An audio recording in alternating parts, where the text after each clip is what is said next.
जय श्री महाकाल आदेश। तो आज की चर्चा है आसन और माला। आसन क्या है और माला क्या है, साधनाओं में क्यों माला की आवश्यकता होती है और आसन की आवश्यकता होती है। तो ऊर्जा संयोजन में माला और आसन दोनों की बहुत बड़ी भूमिका है।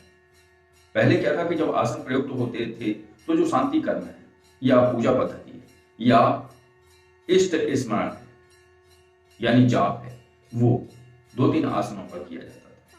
विष्टासन, व्याघ्र चर्म आसन, मृगासन, मृग चर्म आसन, इन पर जाप होता था। और इससे क्या होता था कि जो इष्ट की ऊर्जा है वो उस व्यक्ति को पूर्ण तरीके से प्राप्त होती थी और इष्ट की कृपा उसे प्राप्त होती थी। व्याघ्र चर्म यानी बाघ का चर्म, ये भी शांति कर्म और पूजा पद्धति और इष्ट के जाप और ध्यान के हेतु बहुत महत्वपूर्ण होते थे और विष्टासन भी होता था। लेकिन तांत्रिक प्रक्रियाओं के लिए कौन कौन से आसन थे?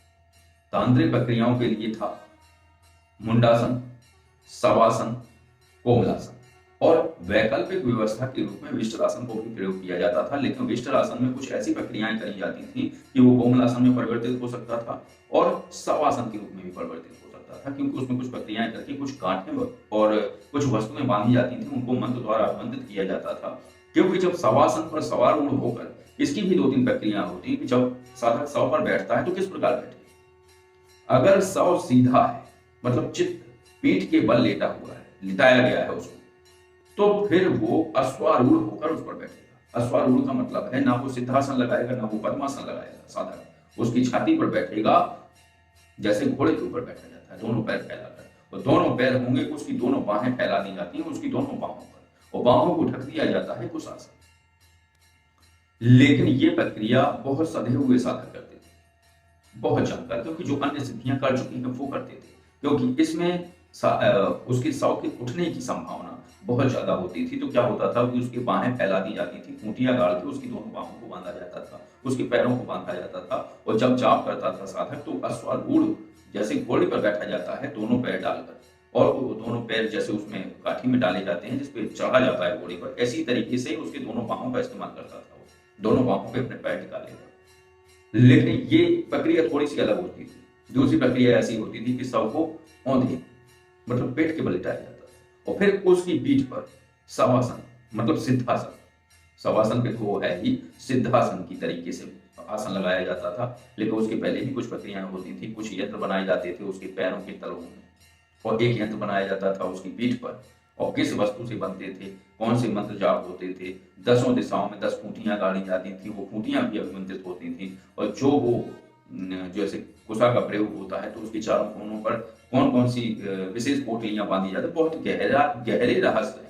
अब वही है कि जो पिछला वीडियो था जो मैंने बताया है कि प्रक्रिया को जितना वैकल्पिक करेंगे, जितने ही विकल्प खोजेंगे, वो प्रक्रियाएं उतनी ही प्रयोगात्मक प्रक्रियाओं में विफल रहेंगी।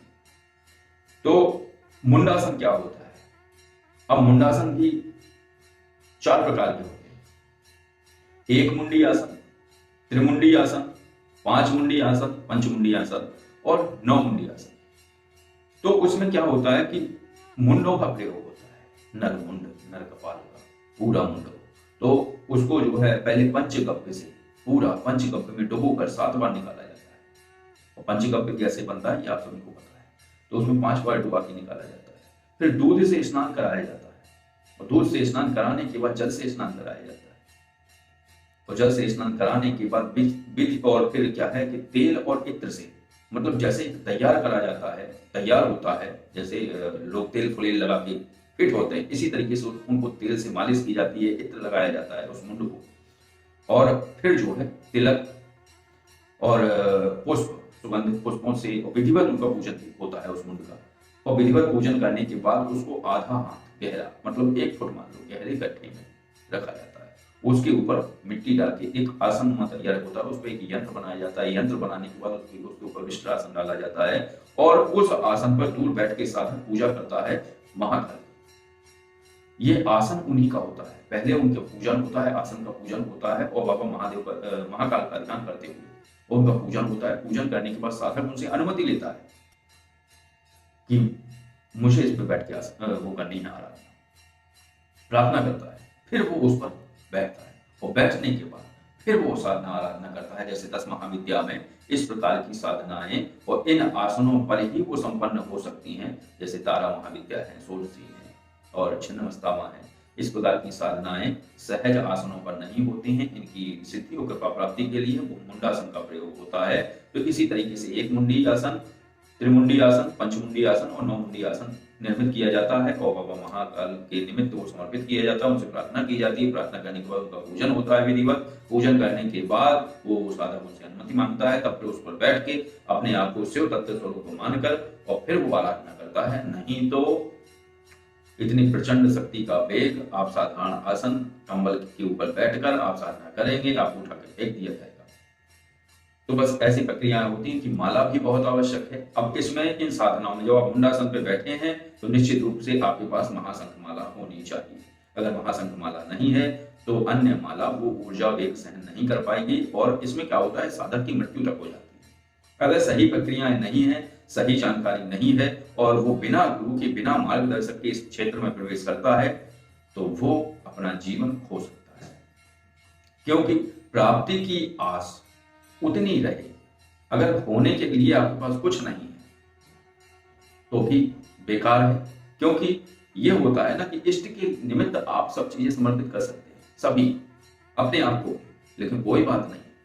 बात यह है कि मृत्यु तक हो जाना उसके लिए है जो लालसा से लिप्त होकर उस क्षेत्र में बढ़ता है।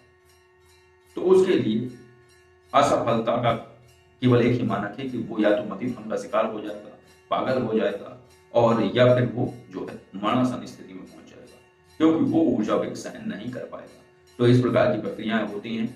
और अगर आप साधारण रूप से, ऐसा भी नहीं है कि माँ तारा का आप जाप नहीं कर सकते हो, माँ छिन्नमस्ता का आप जाप नहीं कर सकते हो, बिल्कुल कर सकते हो।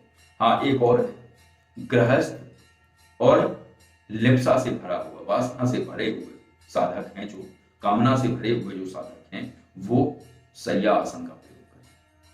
अब वो कैसी होती है, वो अलग होती है। अब जैसे समझ लें, जैसे मैंने बताया था कि शांति कर्म पूजा पाठ या इष्ट साधना या इष्ट शक्ति के लिए, जैसे आप चिंतन या भजन करना चाहते हैं तो उसके लिए व्याघ्र चर्म और मृग चर्म और वो विष्टासन प्रयोग होता है।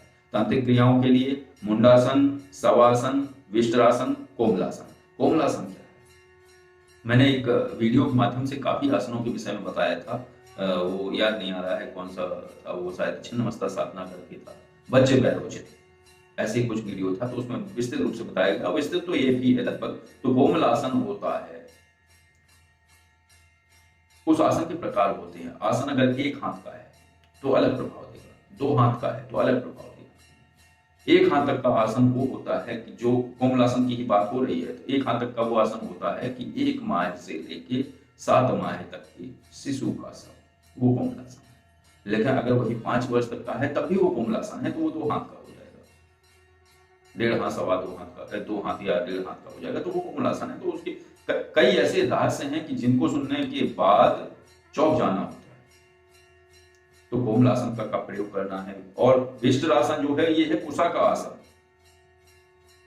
तो जो विष्टासन है वो कुशा का आसन होता है। कुशा कौन सी प्रयोग होती है कि पूरे वर्ष में एक तिथि होती है कुशा उठाने की, निकालने की, उसके एक दिन पहले उन्हें निमंत्रित किया जाता है, आमंत्रित किया जाता है।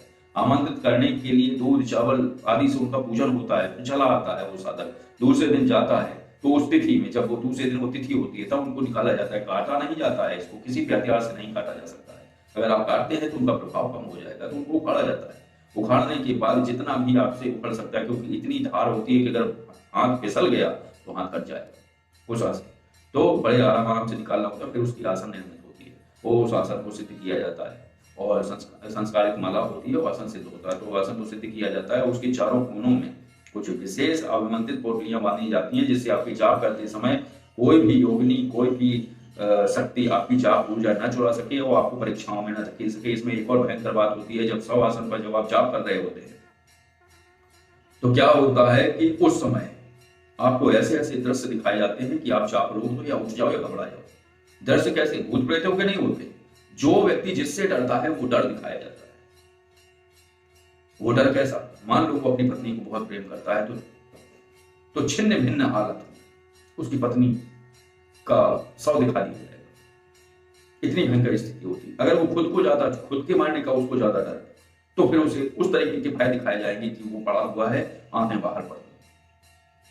अगर वो अपने पुत्र को चाहता है, पिता को चाहता है, जिसको भी चाहता है, उसके दर से दिखाए जाएंगे मरणासन स्थिति, छिन्न भिन्न हालत में, इस तरीके से। वो घबराए नहीं, कोई घबराने की जरूरत नहीं है। ये तुम्हारी दृढ़ता की परीक्षा हो रही है। कुछ नहीं होगा, वो सब सुरक्षित है, चिंता मत करो, डरने की आवश्यकता नहीं। लेकिन ये क्या है कि इस चीज में यही होता है अधिकतर असफलता। असफलता इसी कारण होती है कि अगर आपके अंदर दृढ़ता नहीं है, विश्वास करना होगा शक्ति के ऊपर। अगर जिस शक्ति की आप आराधना कर रहे हो वो आपके और आपके प्रियजनों को पूर्ण तरीके से सुरक्षा करती है। तो बस यही चर्चा थी कि क्या है आसन और किस प्रकार इनका प्रयोग होता है और किस प्रकार से परीक्षाएं होती हैं और किस प्रकार से प्रक्रियाएं होती हैं। तो इन आसनों का ये होता है। और विश्लासन होता है, कुशा का आसन। वही जो चीज आपको 90% प्राप्त होती है तो यही 99% प्राप्त करा देती है। तो ये आसन के प्रभाव अपने बहुत अलग होते हैं। जब आप एक सही प्रक्रिया की और सिद्ध आसन का प्रयोग करते हैं, जागृत माला का प्रयोग करते हैं, तो लाभ कुछ अलग होते हैं, क्योंकि उसकी पूरी एनर्जी आपको मिलती है उस जाप की, उस प्रक्रिया की। तो बस यही जानकारी देनी थी कि आसन और मालाएं किस प्रकार से साधक को सफल बनाती हैं और कितने प्रकार के साथ ये आसन होते हैं और क्यों साधक नरमुंड, नर शरीर मतलब सौ आदि का प्रयोग करते हैं। जो साधक हैं उनसे क्या लाभ होते हैं।